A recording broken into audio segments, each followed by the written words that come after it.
Europe Soir. Coisa de uma forma fraquejar? Não. For all Americans. Если да, le istituzioni. Laurent Bazin sur Europe 1. 18h51, Le Monde dans votre radio, comme tous les soirs, ce sont les Chroniques du Monde avec Sophie Larmoyer. Bonsoir. Bonsoir Laurent. Sophie, vous nous emmenez ce soir en Inde, où, est-ce que je vais l'appeler un petit malin? On va dire un petit malin. Offre aux touristes une expérience, comme on dit dans les métiers du tourisme, c'est-à-dire il leur offre de passer une nuit dans un bidonville. Évidemment, sa proposition a fait scandale. Oui, c'est le débat presque classique. Peut-on et doit-on faire du tourisme chez les pauvres? Où est la limite entre le voyeurisme malsain et la bienveillance sincère du voyageur qui ne veut pas passer à côté du pays, de ce que vivent vraiment les gens qui y habitent, qui veulent les rencontrer? C'est exactement ça. Ici, à Bombay, ville tentaculaire de 21 millions d'habitants et où les prix des logements sont si chers que 60%, donc plus de la moitié des habitants, vivent dans les bidonvilles. C'est ça la réalité de Bombay, que certains appellent d'ailleurs Slum Bay, slum signifiant bidonville en anglais. D'ailleurs, des visites organisées des bidonvilles existent déjà depuis plus de 10 ans. Mais les petits malins dont vous parlez, qui proposent désormais de dormir dans le bidonville, trouvent que ces visites sont superficielles. Donc ils proposent d'y passer une nuit, c'est un Airbnb. Absolument, en quelque sorte. Ils appellent ça une chambre d'hôtel, mais on pourrait tourner l'annonce comme ça. 2000 roupies seulement pour une nuit dans la chambre d'hôte d'une famille locale. Vivez leur vie, y compris en utilisant des toilettes extérieures communes à 50 personnes. Une authentique expérience.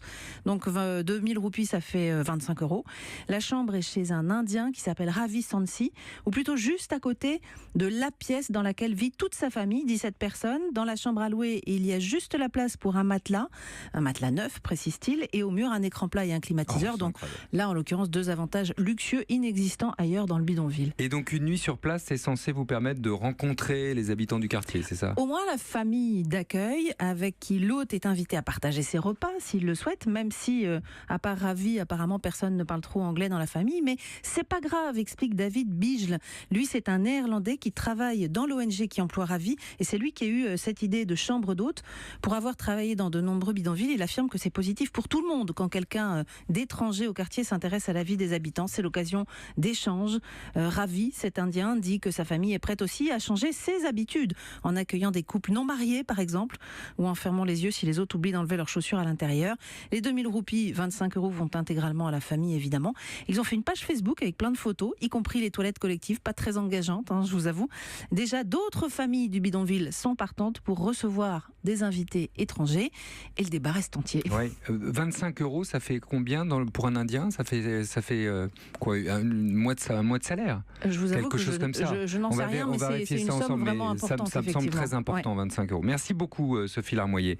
Après l'Inde et ses bidonvilles, on va prendre la direction du Brésil maintenant. Bonsoir, Marine Dacher. Bonsoir. Alors, 2 bonnes nouvelles pour le Brésil cette semaine. Le début du carnaval de Rio et puis la baisse du chômage pour la première fois depuis 3 ans. Ça, c'est pas une mince nouvelle. Il n'y a qu'un détail, c'est que les nouveaux actifs sont tous des précaires et que pour la plupart ils travaillent sans être déclarés.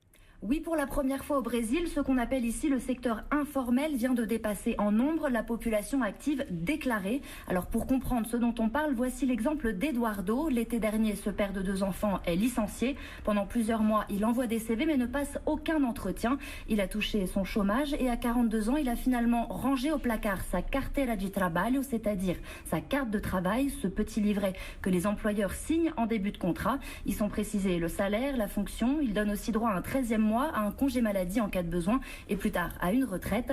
Eduardo a dû ouvrir une petite entreprise, un peu comme un auto-entrepreneur, pour être consultant freelance malgré lui, et il a perdu toute couverture sociale. Et donc on appelle ça au Brésil un travailleur informel. Exactement, il fait partie des 37% de Brésiliens qui exercent une activité sans être enregistrés au ministère du Travail. Ils sont 34 millions dans ce cas-là, plus nombreux que les 33 millions de travailleurs déclarés. Alors, ce sont en quelque sorte des travailleurs au noir, mais pourtant le chômage recule. C'est vrai, on est passé l'année dernière de 14 à 12%, mais ça reste le double par rapport à 2014, début de la crise au Brésil. Et cette amélioration est due en partie à cet essor de l'activité informelle, justement. Et ces travailleurs non déclarés sont comptabilisés comme actifs. Les plus concernés sont aussi les plus fragiles et les moins qualifiés. Dans le sud du Brésil, la région la plus riche, 70% des employés de la construction ne sont pas déclarés. Donc vous imaginez, ils travaillent sur des chantiers et ne sont pas couverts en cas d'accident. Les Brésiliens se retrouvent obligés d'accepter des conditions de travail de plus en plus précaires. En temps de crise, pas d'alternative. Et c'est donc, Marine Odacher, vous nous le disiez, un Brésilien sur 2 qui va se retrouver dans cette situation de précarité et d'absence de couverture sociale. Merci beaucoup, vous étiez avec nous depuis Sao Paulo pour Europe 1. En bref, on n'arrête pas le progrès au Japon. Bientôt, les trains vont pousser des cris d'animaux. Oui, et c'est malin ça aussi, parce que chaque année, les trains japonais subissent des centaines de collisions avec des animaux sauvages, 600 en 2016 par exemple. Et qui dit collision dit train en retard, ce qui est absolument impardonnable au Japon.